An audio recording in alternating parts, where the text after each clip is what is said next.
Welcome back to this Reti Nimzo Sicilian Speedrun. In this episode, we are starting out going through the 1500s. So we're definitely well beyond the beginner into the intermediate level. We've got a few games today where our opponent lets us build a big pawn center. This is actually a tricky advantage to utilize. It's very misunderstood. A lot of players think it means they should attack right away, but that's often not the case. Often when you have that pawn center, you want to use a lot of patience and just keep control of the position.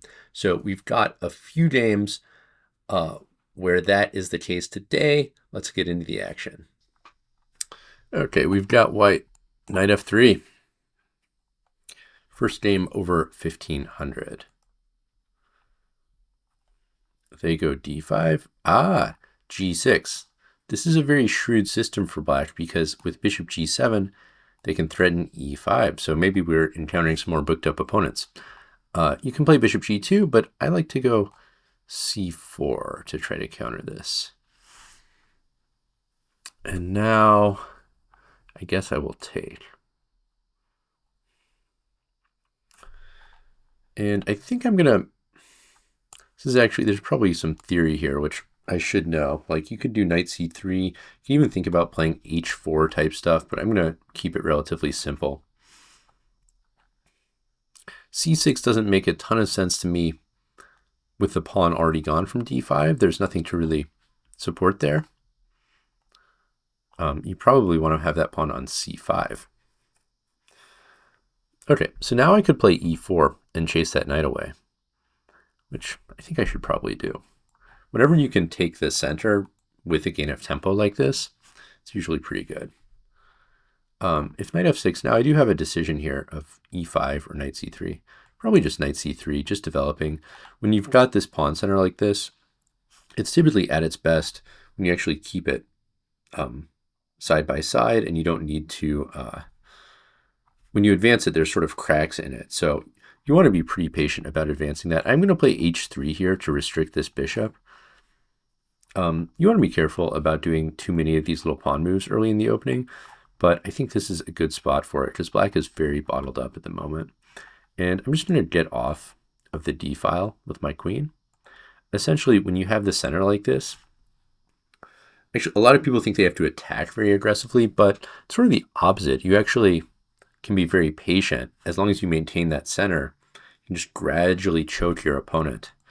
But you don't need to rush. And the problem for black here is that both of these pawn breaks, which is what you would normally be looking for, are at the moment difficult to achieve. And I will line my queen up with the bishop, or my bishop up with the queen rather. I think I probably even just chase this again just to annoy my opponent a little bit. See what they do. Sure, queen a5. Okay, well, let's just keep bringing the rooks in, just keep centralizing everything. I think I'm just going to put my rooks in the center and then kind of decide what to do from there.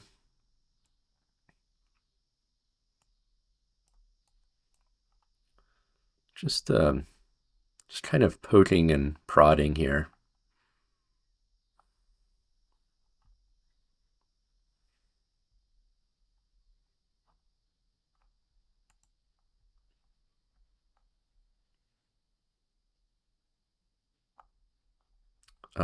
f6, I would certainly be happy to provoke. So my opponent is encouraging me to take this. Is this a trap? I don't see what's wrong with it. It looks like a free pawn. I think I'll just go all the way back. Bishop d6 is also kind of tempting. Not sure which is better, honestly. Actually, yeah, just bishop d6, controlling a lot of squares in the center. This looks quite good. So I think I've got a free pawn, and that gives me, in a way, even more control of the center here.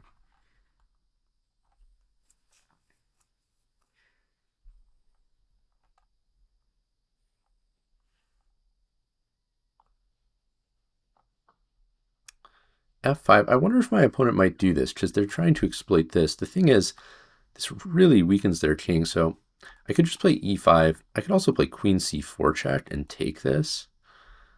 I mean, both look incredibly tempting. I'm going to go for the check. Really risky to move that f-pawn. That is the just about the riskiest. Wait, takes. Yeah, I'll just take. Just trying to open things up towards the king here. And like this is loose, this is loose. Very dangerous situation for my opponent here. And if queen takes, I might have the fork with g4. Okay. Knight b6, but I have a lot of options here. So if queen f7 hitting this and this, there is bishop takes f5 then, defending the rook and pawn. So probably I should just take this with check. Which really opens up black's king. Wow, yeah. I mean, I'll just, I guess, go back here now with another check. And if bishop f5, then knight h4 is coming. Okay, so my opponent goes back, which is probably wise, but I am still up material here on top of,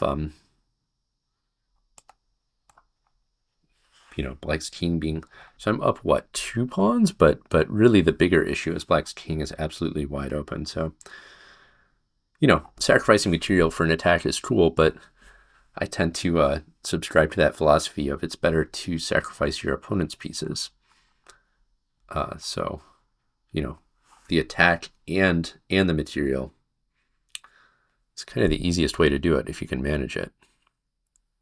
All right, so I guess they want to do this. I mean, I can just start pushing these pawns.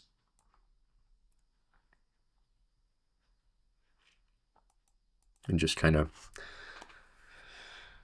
well, partly it's pushing past pawns, partly it's going after black's king. It's sort of both at once. If bishop f5, yeah, I think I can just, I really want to take control of these light squares, so I'll offer a trade. And knight takes or queen takes. Both look very good, but I think I'll just take with the queen to not allow this knight here, and plan to play f5 coming next. Well, okay, I thought I was preventing that, so black is allowing that. So I could force a queen trade and win the endgame. Given how exposed black's king is, I feel like I should just probably keep the queens on the board. Both ways work.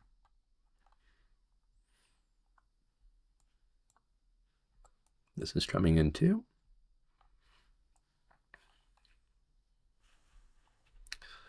The conventional wisdom is, of course, to trade when you're ahead material, and that would have worked too, but sometimes it's actually faster and potentially easier to just attack if your opponent's king is weak. If queen g6, I'll play rook d7 check.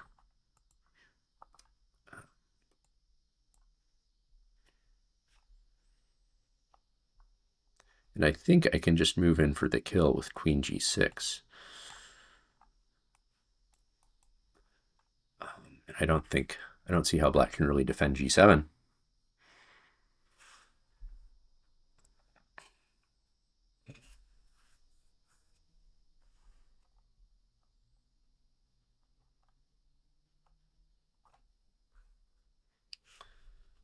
This pawn right here is doing a nice job of blocking out the queen. Okay, rook blocks, but that is just going to delay the inevitable for one move.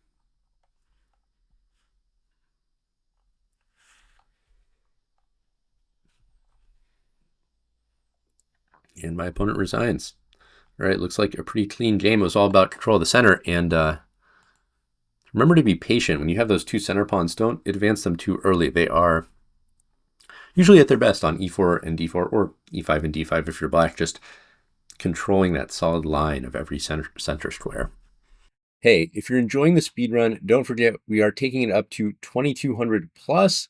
So if you want to see what it takes to beat players at every level, don't forget to subscribe. All right, back to the action. Playing 5+5, I don't know how, maybe that's not the most popular time control. Maybe the player pool is a bit thinner there. All right, we do expect to see more d4 as we go up the rating ladder, so I'm going to get a chance to hopefully use my semi-slav. That's what I'm planning against d4. So this is the Slav, and then e6 is what transforms it into the semi-Slav. But I'm going to play, h3 is an odd move. I guess, well, I guess this plays pretty well with e6 anyway, if that's what I want to do. I could also play bishop f5, but I mean, given that e6 was my plan anyway, and the upshot of this is that it takes away a square from my bishop, I guess this is fine. So if white had knight c3 instead of h3 on the board, I would play a6. Maybe I'll do that anyway. I mean, knight d7, bishop d6. I'm trying to think about how does h3 change it? It's like I'm up at tempo. How should I use that? I don't know. I'll just play knight d7. I don't know.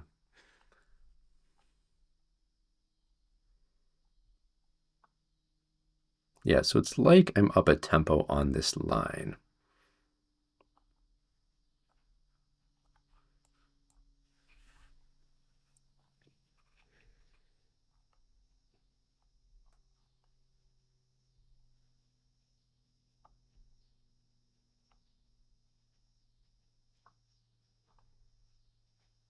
c5 generally not a great move because by releasing the tension here, I can now play e5 and start to fight for the center. So this is a very tempting move for white. You see it a lot at lower rating levels. It's usually not really as good as it looks.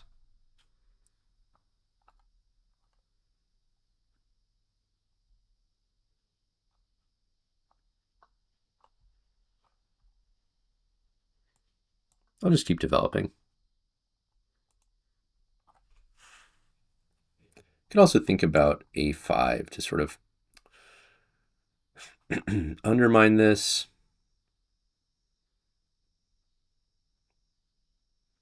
Not sure if that accomplishes a ton at the moment. Let's just put this rook here. I guess, yeah, can just keep developing. Can even think about sacking over here at some point.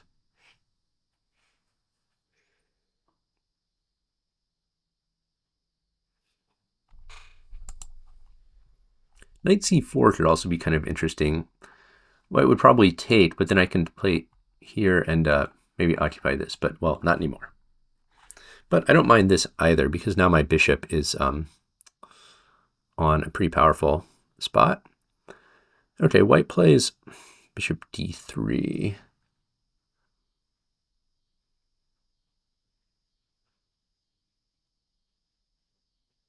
think I want to play knight e4.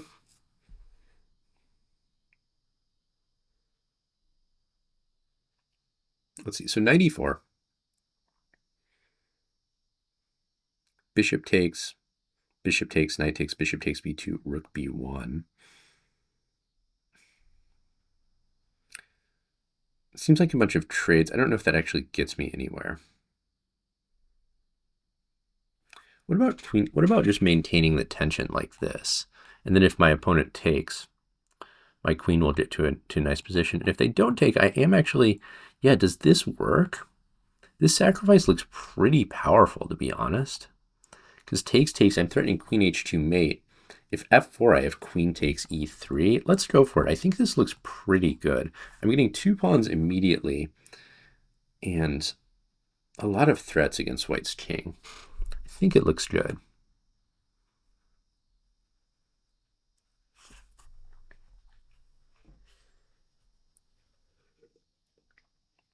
And I guess my opponent could decline, but if they do, then I'm just going to have snatched a pawn with clearly a good position. Okay, bishop f5, that's not what you want to do, though, because I was threatening checkmate. But my plan was, I think white probably has to play f4, but then queen takes e3 check. I've already got 3 pawns for the piece. I can take this pawn next if I want. The only other option was something, I need to remove Right, so I was thinking f4, queen e3 check. I have 3 pawns in attack, or rook e1 to open up the king, but seems like this attack must be too strong. Like maybe just knight g4, and I'm threatening like bishop h2. Very hard for white to get the pieces over. All right, 2 wins so far. Another d4, yeah. This is a genuine pattern that you tend to see. E4 is by far the most common move lower down on the rating levels, and as you go up, you'll see d4 and to some extent c4, one knight, one c4, and one knight f3 start to catch up. Now, okay, I kind of skipped past this a6 move. So the most common move here for black is knight d7, but this a6 is a tricky move.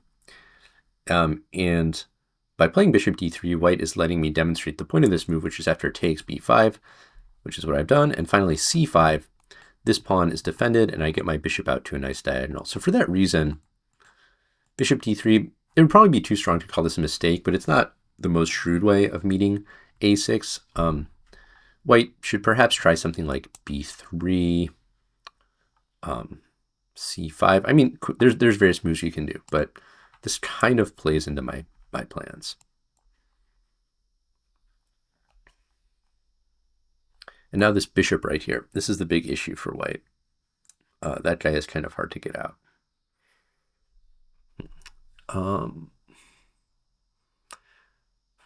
A4.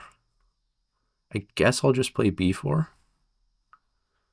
I could also play c4 first. That's kind of interesting. Does that do anything? Say c4, bishop c2, b4, knight e2. Not really sure how good that structure is for me. That's something I should know. I think it's probably good to have those pawns side by side up there. I'm going to try this.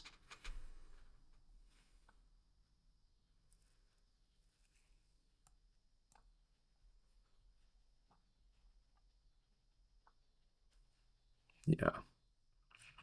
Not that sure about this, but wait, is this? I think that bishop is trapped now. I wasn't really anticipating this because I was expecting like something like knight e2, but after knight b1, just b3, and the bishop is dead. So this is going to work out for me, I guess.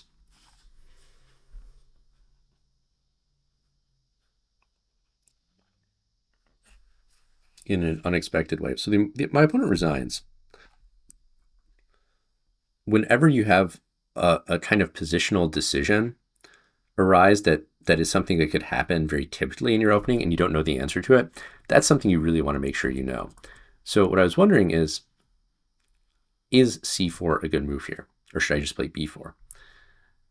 The engine thinks both are good, but it does like my move c4, b4, and then this was just a piece blunder. But for example, if knight e2, knight d7, I was wondering what would happen in a position like this.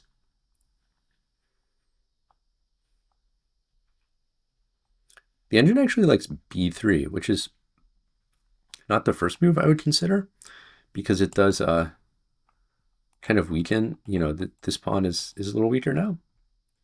But the point is, it actually wants to do this and just say that this rook is essentially dead.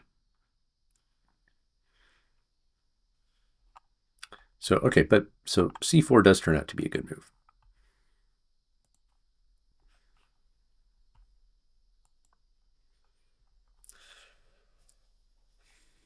Back to the white pieces with knight f3, e6. Black can use this move order to like sort of trick us into a Dutch with f5.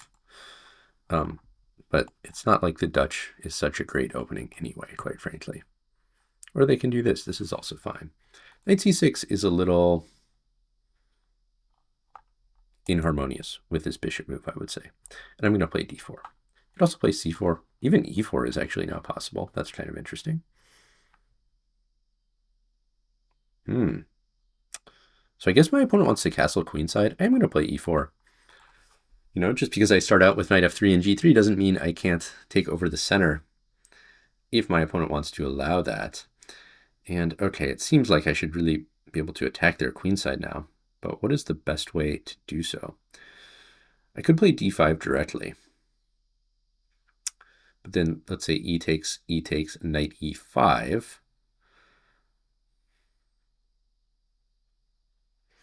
I think I'm just going to keep developing for now. Again, same principle. When you have this center, you want to kind of keep it intact unless it is clearly good to advance. Advancing looks pretty good, but okay, I think now that I have another move of development and my opponent played a sort of somewhat weakening pawn move, I think I'm going to say I'm ready to pull the trigger and advance. Advancing, I'm sure, was also good the previous move, but I find from a practical perspective, it just works better to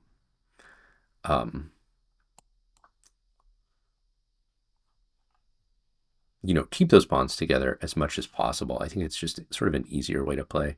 I think I'm going to play knight d4 here rather than trade to sort of keep black bottled up. And this knight is threatening some interesting jumps.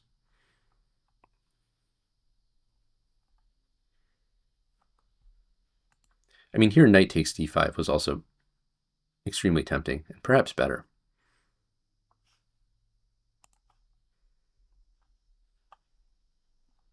Okay, I think I can send in my a pawn now because when you've got kings on opposite sides, pawn storming is certainly on the menu because you can advance your pawns without weakening your king, which you would do if the kings were on the same side. So I want to send in those pawns and start to weaken up black's king position. And a nice thing for me here is my king, for the moment, is still very safe. All right, so black is ready to take this. I mean, I could advance anyway and try to do potentially an exchange sack there.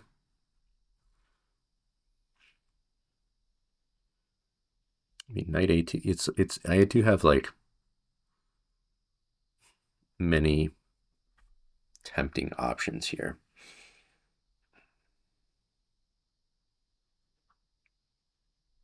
Many tempting options. This knight could come up here. This knight, just bishop d2 also seems fine. f4, knight a2. What should I do? Let's start with a5. Just open things up. When your king's on opposite wings, you don't really need to be too worried about number of pawns. It's more about attacking quickly.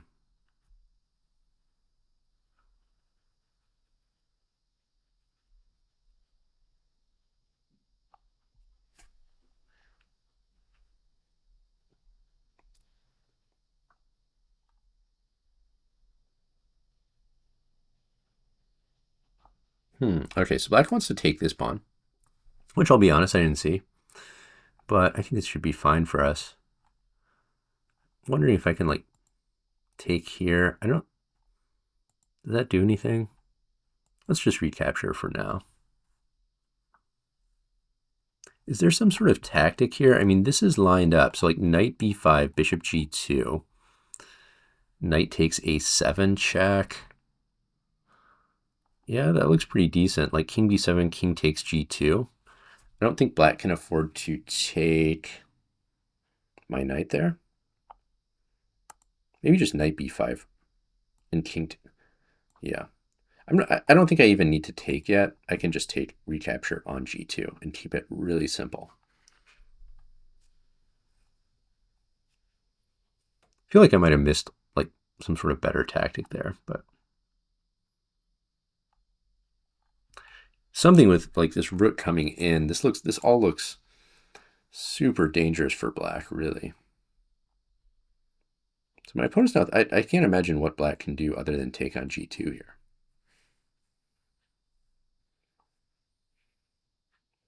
And I think I'm just going to recapture. Yeah.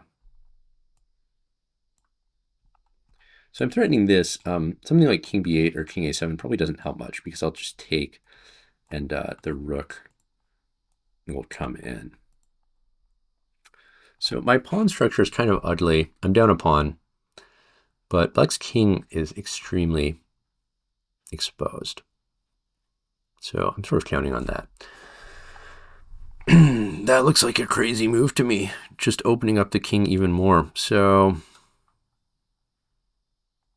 A takes b6, let's say.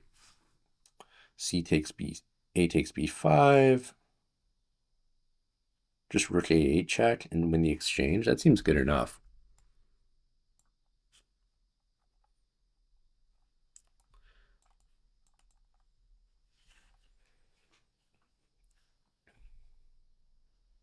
Yeah, do I have, I don't see checkmate, so.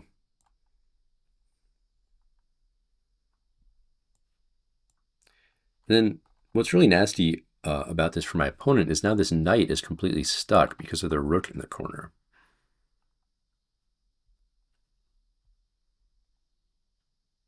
So if black takes this, they would have 2 pawns for the exchange, which is kind of enough, but the king is still exposed and these 2 pieces are still trapped.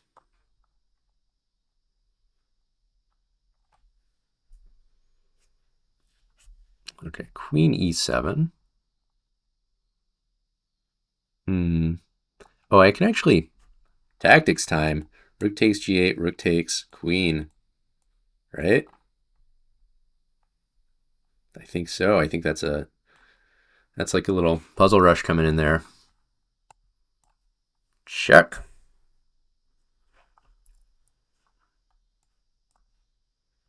And we are a clean rook up. That's why we train the tactics.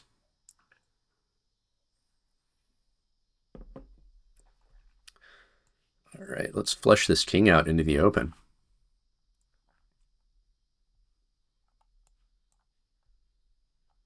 And from here, it should probably be mate pretty quickly, I'd imagine.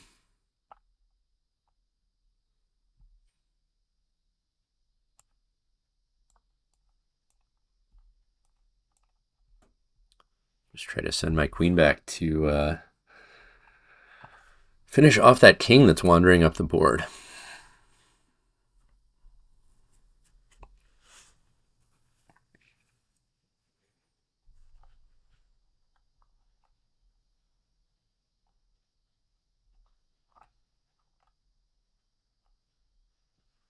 I have a feeling I have at least one big miss in this game.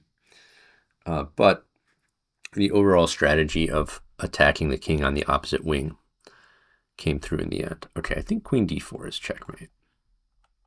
So I was doing fine. Guess I was supposed to take on b6 first, but okay. Was better for white the whole way.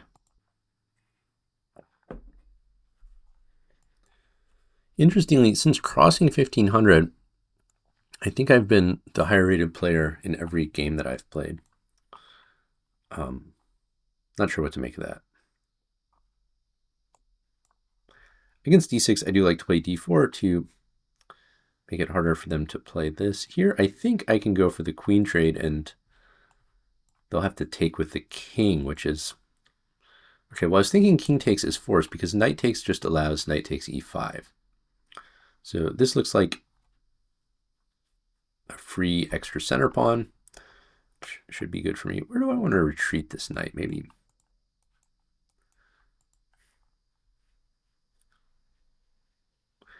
Somehow d3 looks kind of nice. So it's still, this is open, but I have some jumps potentially later.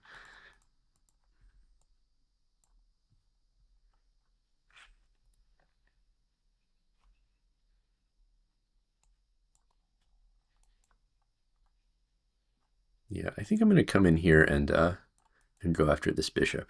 I could just castle. That would be totally fine too. But given that it's an endgame and I'm completely fine on development, I don't feel a ton of urgency to castle. And now I've sort of forced my opponent to create another weakness. I might even castle queenside now, just to get my rook here.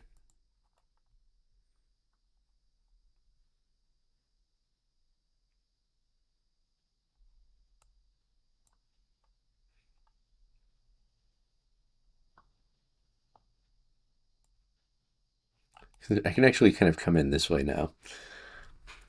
And this rook is going to be trapped. This is sort of a funny rook trap. My bishop covers this, my knight covers this, so it has to go here. But then bishop b8, and I pick it off in the end. I might have gotten a little like overexcited with that piece play, but it's going to work in this case.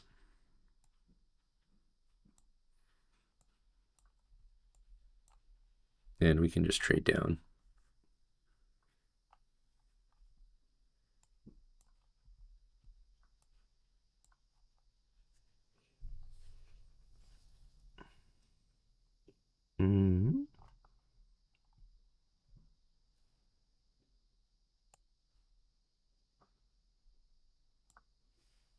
I'll just grab that pawn.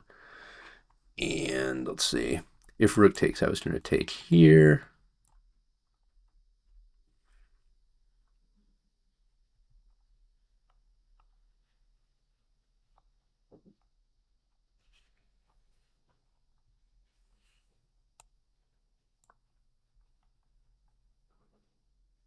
And okay, we're up, what, like a few pawns in an exchange.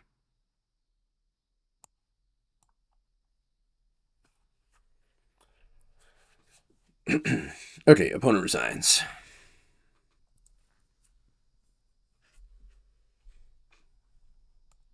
Lots of d4 in this session. It's a London. h3. Very slow move. I think I'll react to that. When your opponent plays slow, often you want to play fast. So I'm going to play c5 to play more aggressively in the center. So yeah, h3, bishop h2. I mean, this is very time consuming for this stage of the game. You really want to be getting new pieces into the game. And this is going to allow me to get a lead in development. I think I can target this pawn now. e5 would also be very good for sure. Let's do that now.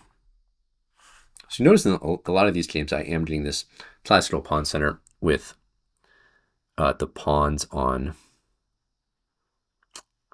either e5, d5 or e4, d4.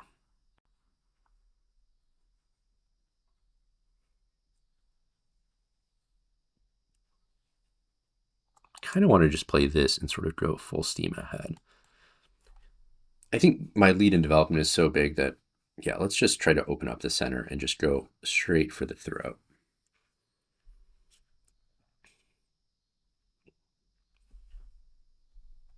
So we're threatening to take here.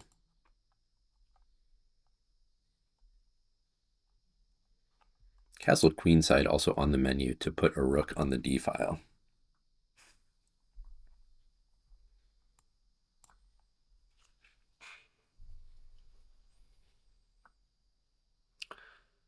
Oh man, so many juicy possibilities. I mean, knight takes d4 looks great, but let's bring another piece into the game. Look at those bishops slicing and dicing. Those are some nice bishops. And I mean, knight takes d4.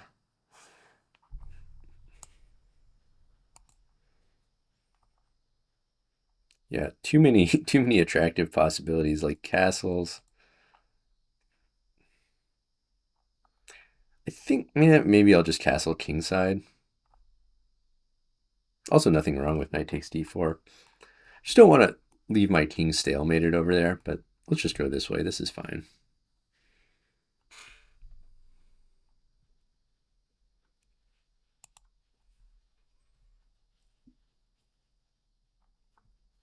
Okay, I could go bishop d3, then like knight e5, bishop e2, queen e2, knight takes d4. Could also go knight takes d4. Yeah, again, I mean, kind of hard to choose. Everything is winning, but let's go with our keep it simple philosophy. And if white castles, we just take a piece on d2. I feel like I could have played that, more stylishly, but I mean, this is going to get the job done.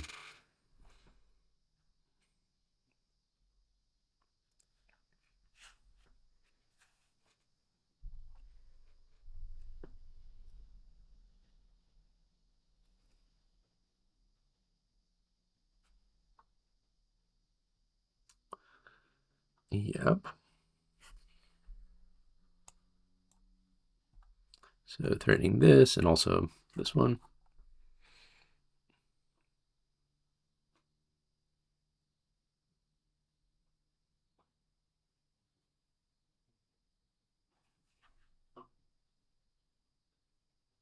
Also, just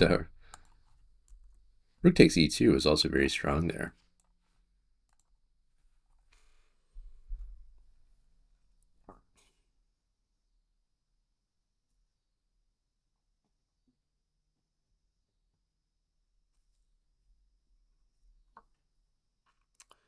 Yeah. Okay, fine. Yeah, I'm sort of annoyed that my opponent got to castle and I didn't. I'm not going to get to win like in style here, but I am up a piece for nothing, so guess I'll take it.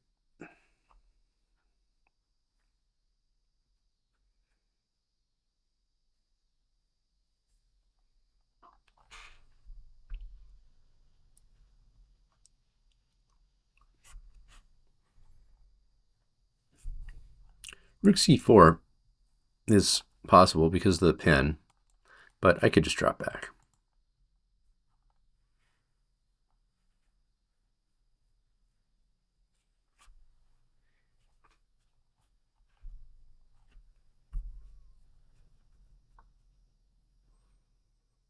Mm-hmm.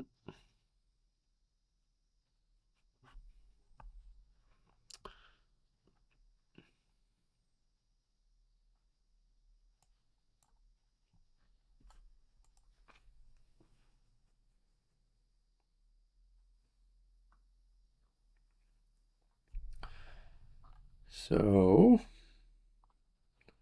mean, g4 didn't really help matters. Now I'm threatening stuff like queen takes and knight f3 over here.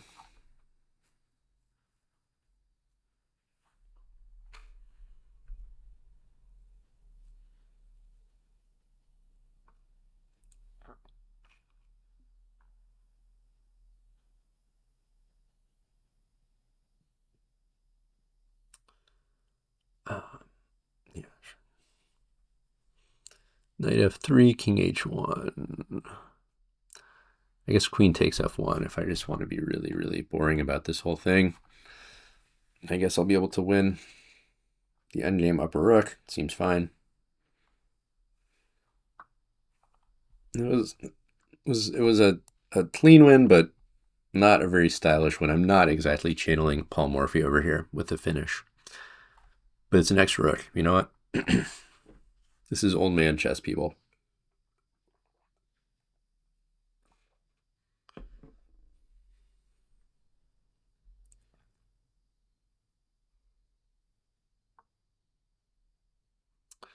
Yeah. I really want to trap that rook. But it's not really like rook e1 check and then bishop a3, but then it comes out here. It's annoying.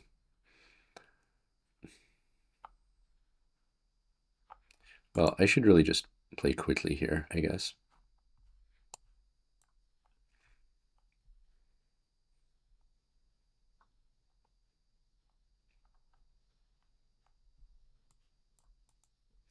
I'll just go over here.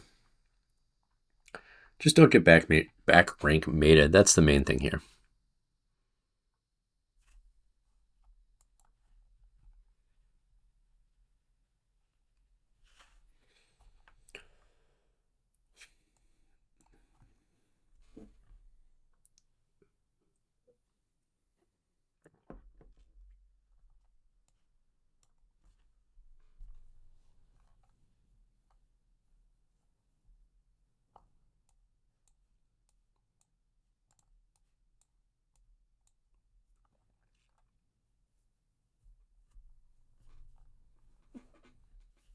Okay, I think I've got it from here with a rook up.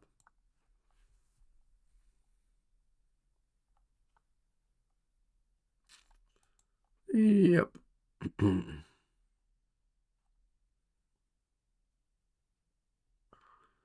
Go b5 or just a5.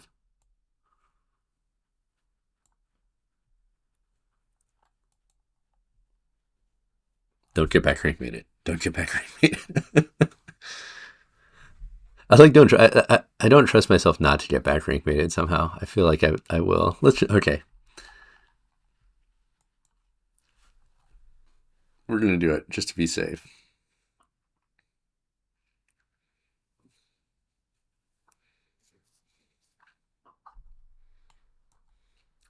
Let's unpin our bishop.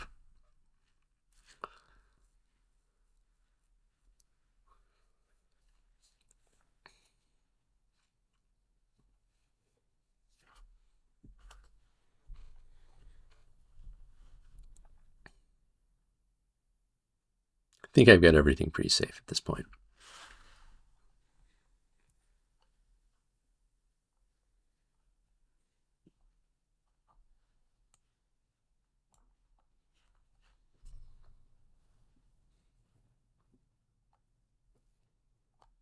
I guess we can send these pawns to make a queen to finally finish this game off.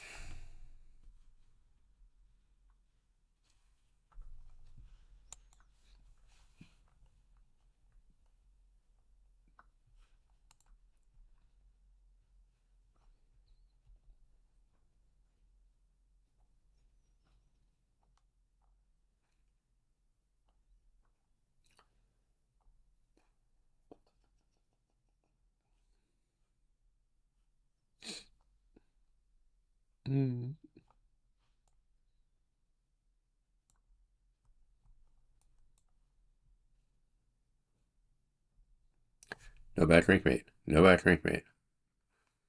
Beetlejuice, Beetlejuice, Beetlejuice. I honestly get kind of nervous in these winning positions.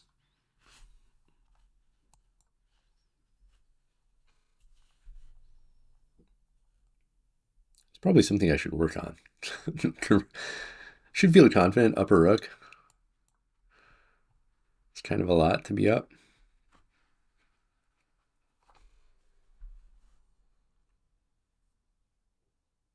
Maybe I'll just cut the end of this out of the video. This is probably not like the most exciting content.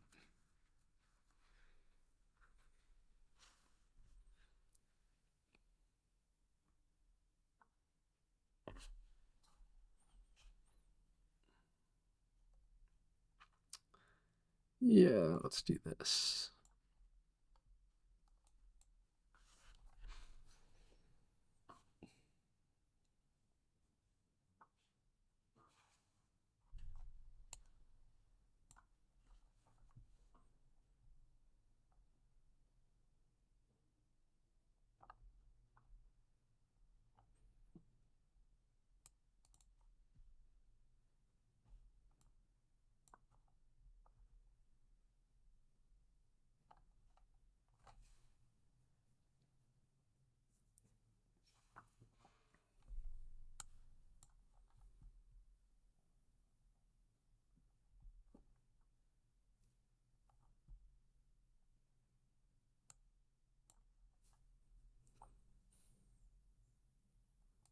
Was there a mate there?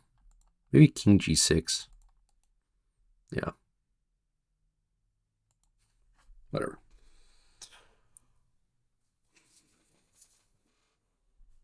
Opponent is fighting to the bitter end, that's for sure.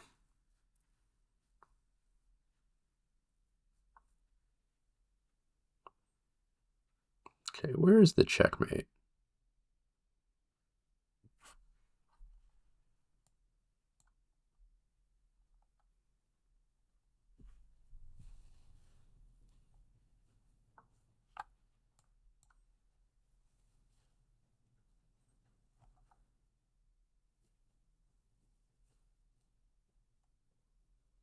Okay, king h2, rook, king, rook, king, bishop, king, rook. That's actually a forced mate.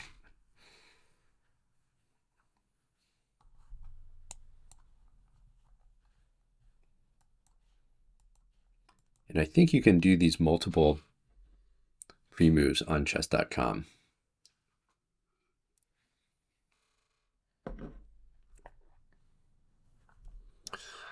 And we finally get that one. Not the most confident conversion, but we get there in the end. Hey, if you made it to the end of the video, first of all, thanks for watching. And if you want to learn much more about these openings, you might want to check out my courses on Chessable, where I explain everything in much more detail. You also get the move trainer technology to practice the moves. So check those out. The links are in the video description. Thanks.